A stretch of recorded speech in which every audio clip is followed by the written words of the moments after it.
नमस्कार, astro science में आप सभी का बहुत बहुत स्वागत है। मैं हूं आपके साथ अंजलि और मेरे साथ हैं एस्ट्रो साइंटिस्ट गुरुदेव जीडी वशिष्ठ जी। सर, आपका बहुत बहुत स्वागत है। माता रानी खुशियां दे, सुख दे।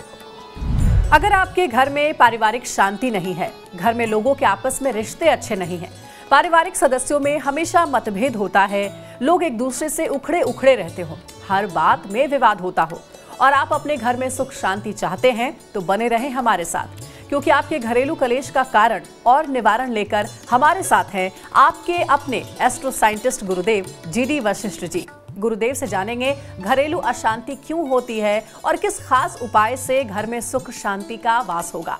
आज का एपिसोड बहुत ही खास है क्योंकि आपके पारिवारिक कलेश को गुरुदेव जड़ से उखाड़ देंगे। तो गुरुदेव, आज के अपने शो की शुरुआत करते हैं। सबसे पहले, क्योंकि हमने पारिवारिक कलेश की बात की, अगर पति पत्नी के बीच की बात करें तो अक्सर कई घरों में ये देखने को मिलता है कि पति पत्नी के बीच में कलह होती है।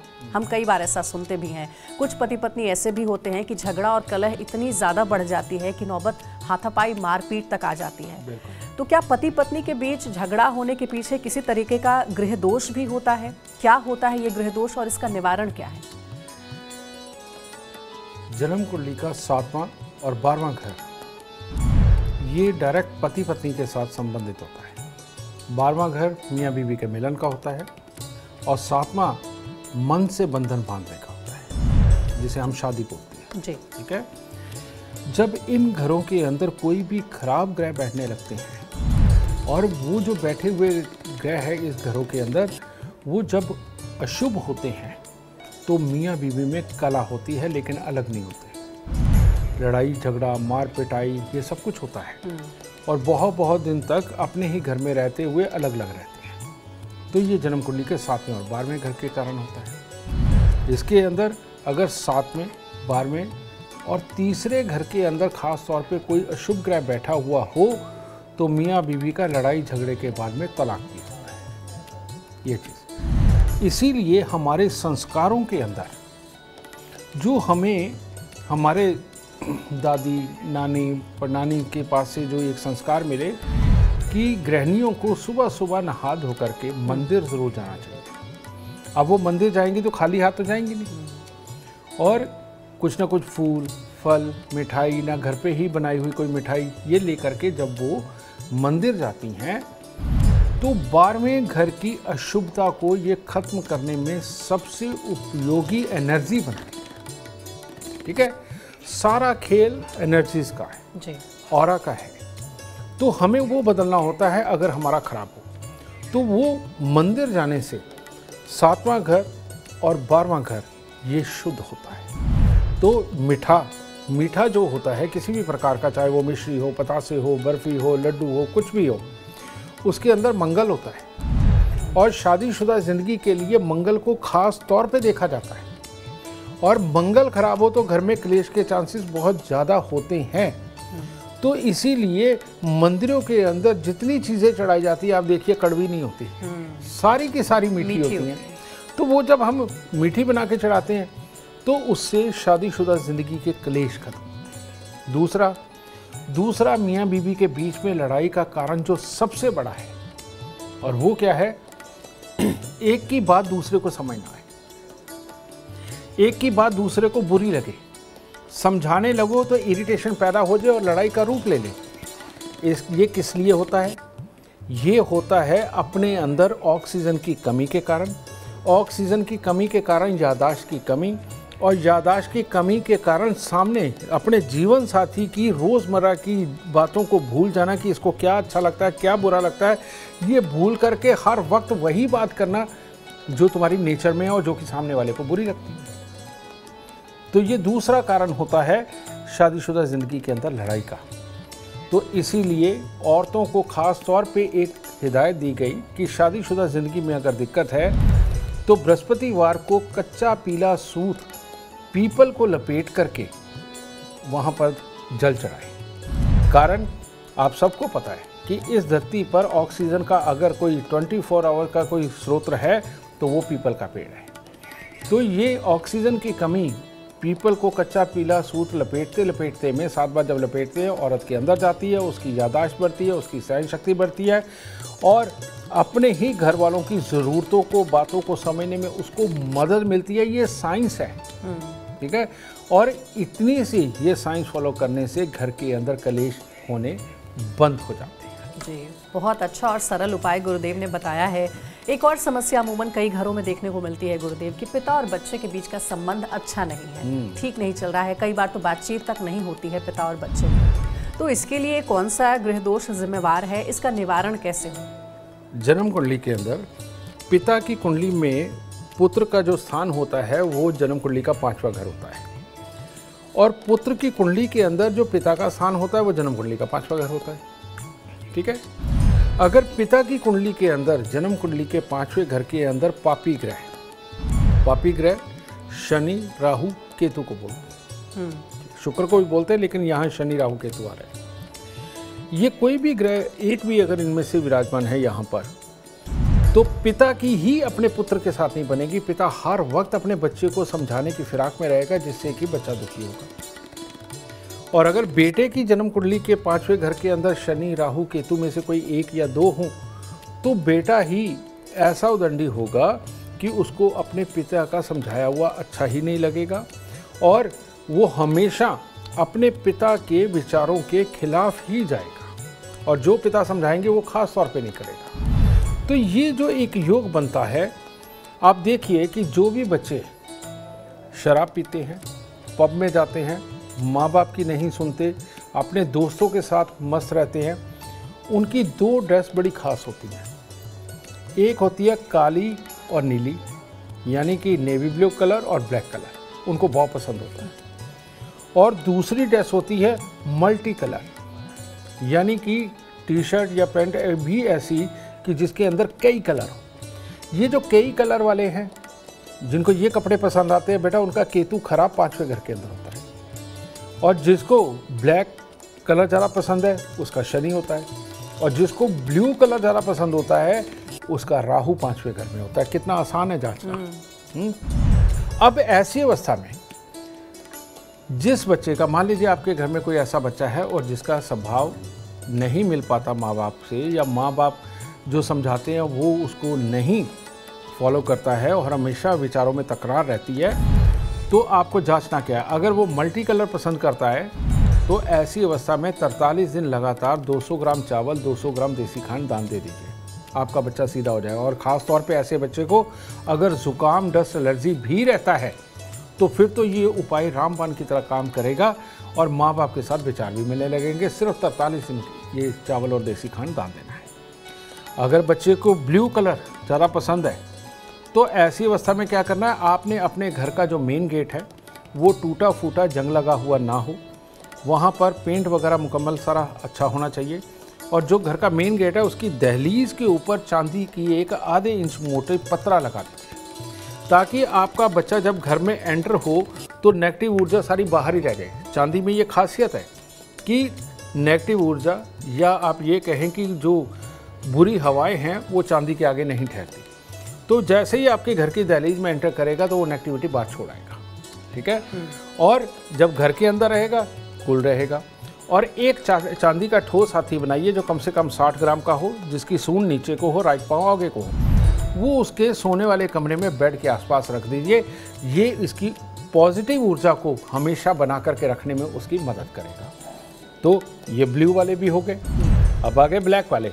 अगर आपके बच्चे को ब्लैक कलर बहुत ज़्यादा पसंद है और चिड़चिड़ा रहता है, उसकी आंखों में दिक्कत रहती है, इरिटेट रहता है, जल्दी बाल सफ़ेद भी हो रहे हैं, अगर इस तरह के सिम्टम्स बच्चे के अंदर है और आपका कहना नहीं मानता और आपस में नहीं बनती है, कुछ नहीं, माँ करे या बाप करे, 43 दिन लगातार 8 साबुत बादाम लेकर के मंदिर चढ़ाएं, प्रणाम करें, आते हुए 4 वापस उठा करके ले आने, ठीक है, और लाके लोहे के डिब्बे में बंद करके उनको किसी अंधेरी जगह पे रखें जहां सूरज की रोशनी ना पड़ती हो। 43 दिन ऐसा करने के बाद डिब्बे को बंद करके वहीं पड़ा रहने दें और 1 साल तक इन बादामों को अपने घर पे रखें। 1 साल बाद उठा करके बादामों को जल प्रवाह कर दें, डिब्बा कहीं बाहर फेंक दें। आप ये करके देखिए, पक्की बात है, ये लाल किताब अमृत के उपाय, वशीय ज्योतिष के उपाय आपकी पूरी ज़िंदगी के दुख तकलीफ ख़त्म करने में पूरी तरह सक्षम है।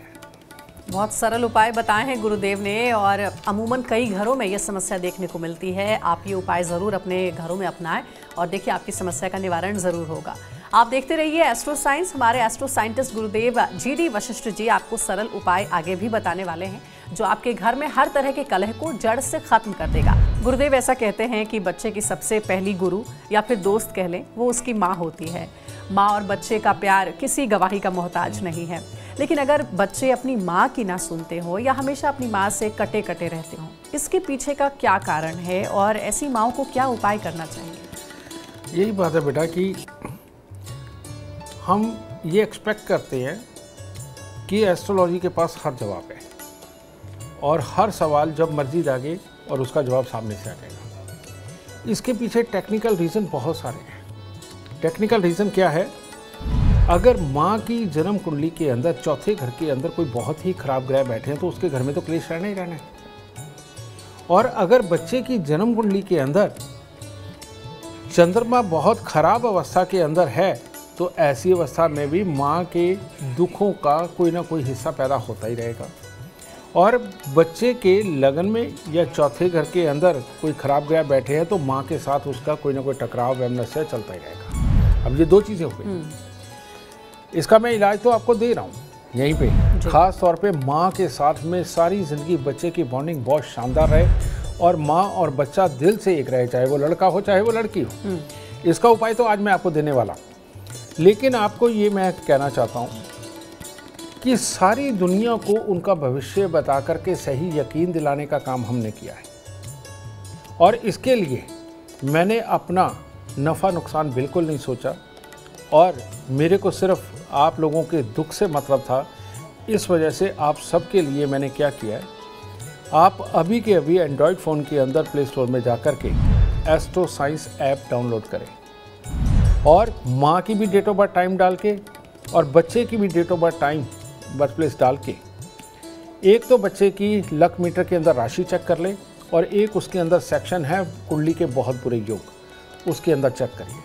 आपको सारी चीज़ का विवरण मिल जाएगा कि इन लोगों की माँ की मानसिकता क्या है, बेटे की क्या है, माँ कहाँ गलत हो सकती है या बच्चा कहाँ से गलत हो सकता है और उसका उपाय क्या है। वो अगर आप सटीक उपाय करते हैं जो कि मैंने आप सबके लिए बिल्कुल फ्री में कर दिया है, 1 रुपया भी नहीं लेते हम उसका, ठीक है।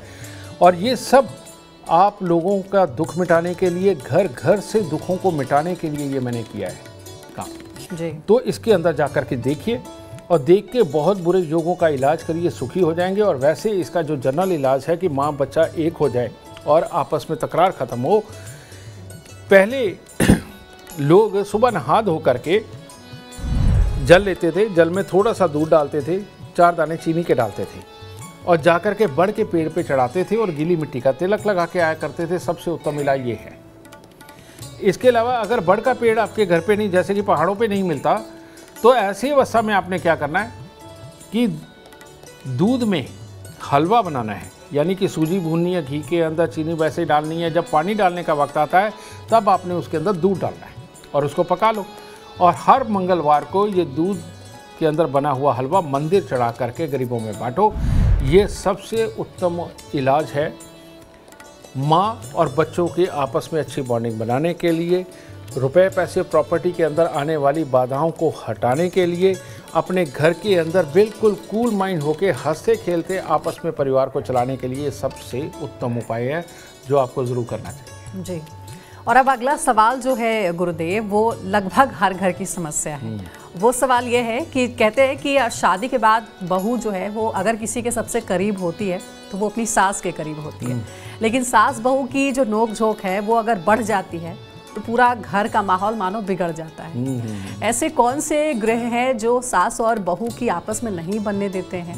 उनका वैचारिक मतभेद बड़े झगड़े में बदलकर रोज घर का माहौल खराब कर देता है और इसके लिए क्या खास उपाय हैं जिससे कि सास और बहू में प्यार बढ़े, कभी तकरार ना हो? जन्म कुंडली के अंदर चौथा घर होता है माँ का, पति की माँ, और 7वां घर होता है पति का, अगर हम एक लड़की या औरत की कुंडली की बात करते हैं जी।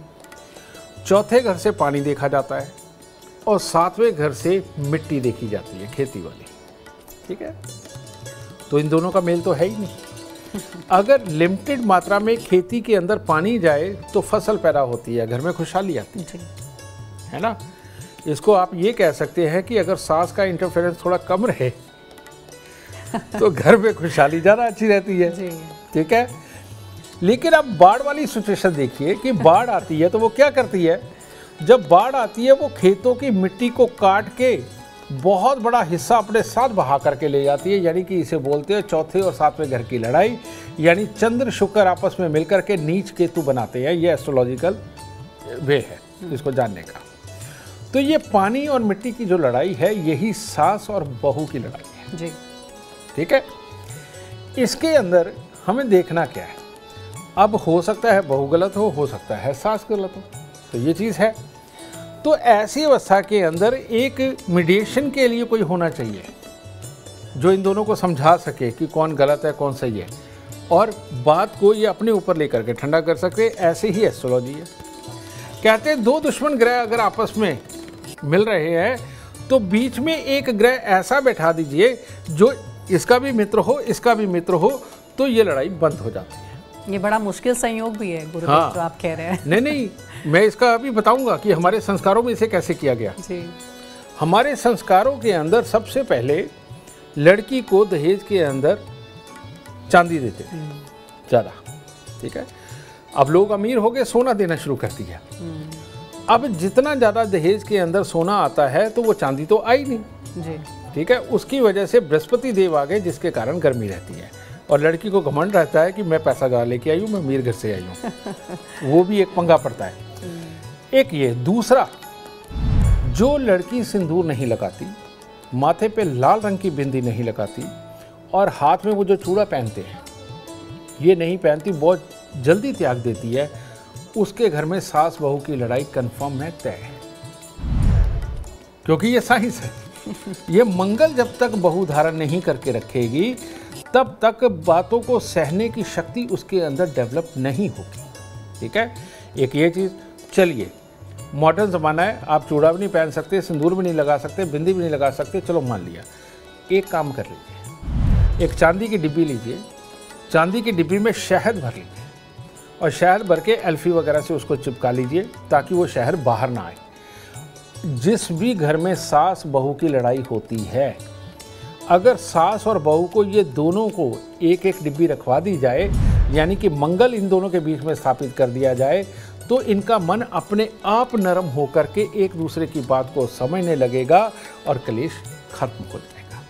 सब साइंस है, लेकिन ये आम लोगों को पता नहीं कि ये साइंस है, वो इसको अलौकिक चीज़ें समझते हैं। अलौकिक नहीं है, ये साइंस है। और जो मैं साइंस आपको बता रहा हूँ ये भी एक तरह की आपकी किस्मत की ये मेडिसिन है।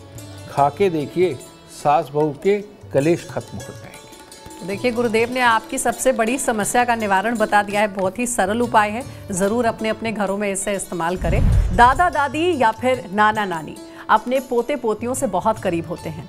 वो कहते हैं ना कि धन से ज़्यादा ब्याज प्यारा होता है, वैसे ही बच्चों के बच्चों से दादा दादी को बेहद लगाव होता है।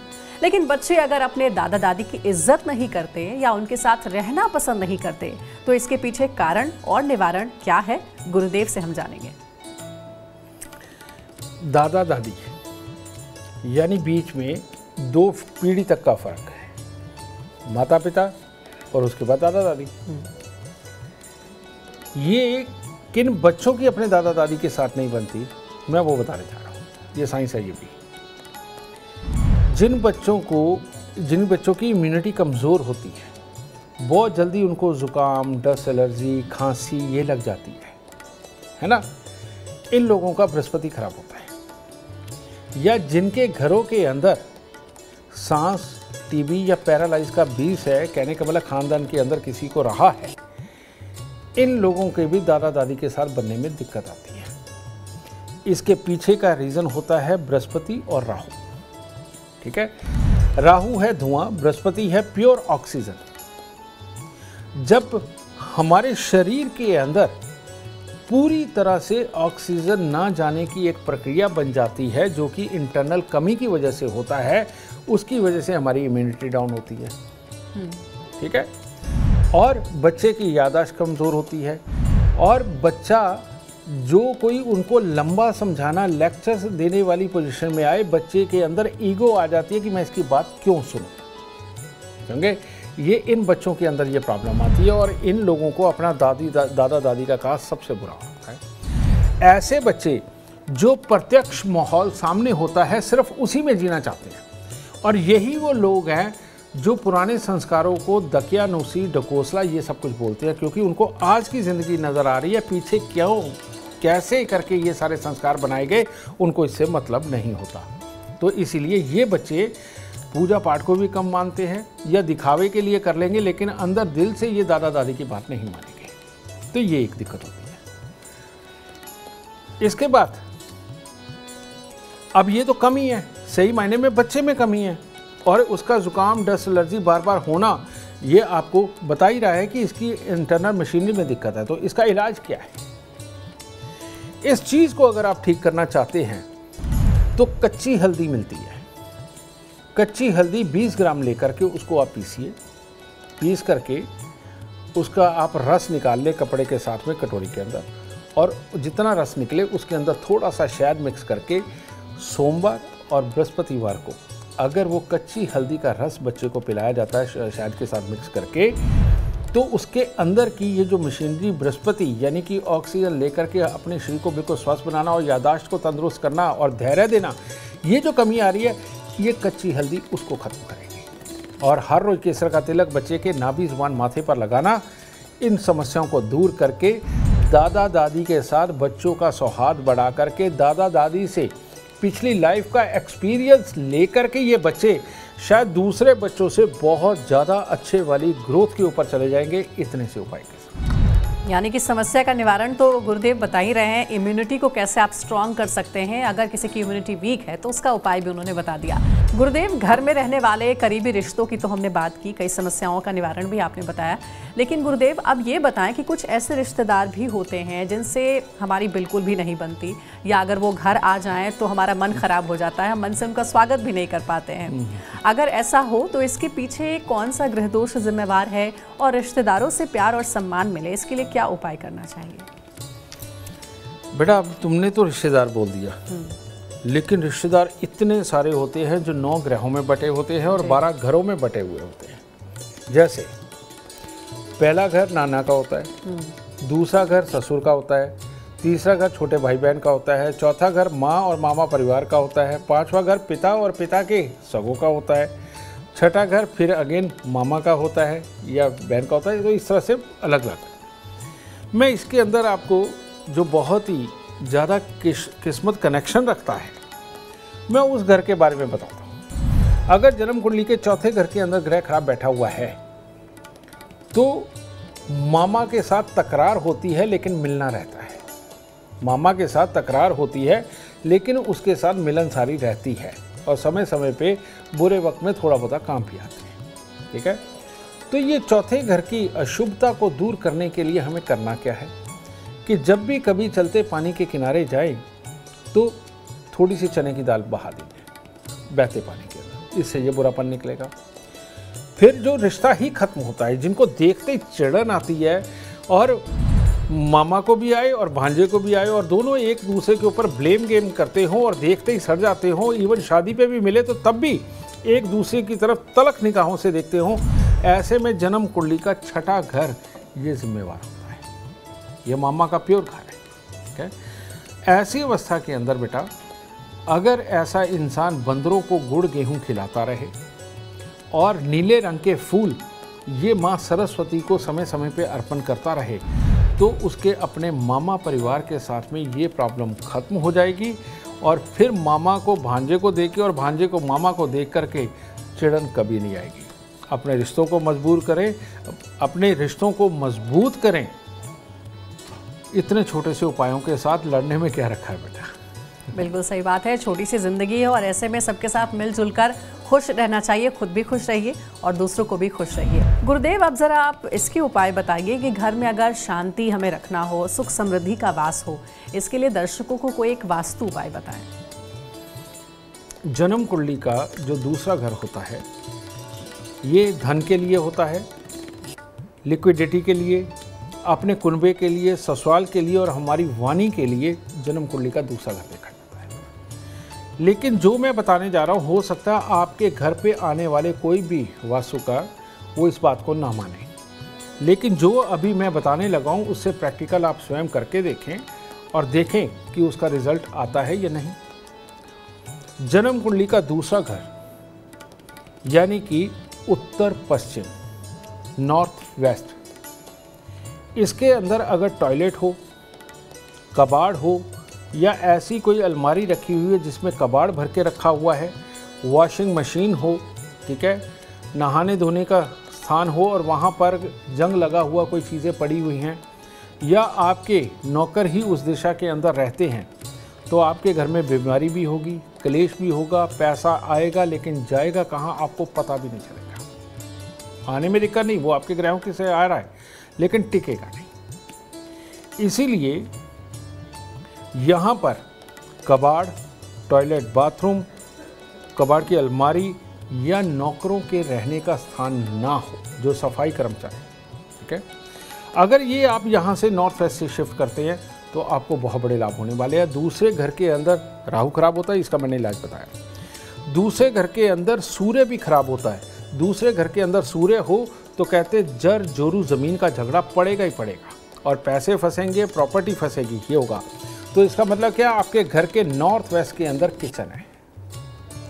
अगर नॉर्थ वेस्ट के अंदर किचन रही, वहाँ चूल्हा जलता रहा, तो जर जोरू ज़मीन का झगड़ा पड़ेगा, पैसा आएगा, आप प्रॉपर्टी पे लगाएंगे, उसके डॉक्यूमेंट में प्रॉब्लम निकल आए, बीच में आदमी प्रॉब्लम कर दे, कुछ भी कर दे, उसमें दिखते रहेंगी और बीवी बीमार रहेगी, आपस में क्लेश रहेगा और जिसको पैसा दे दोगे वो वापस नहीं मिलेगा।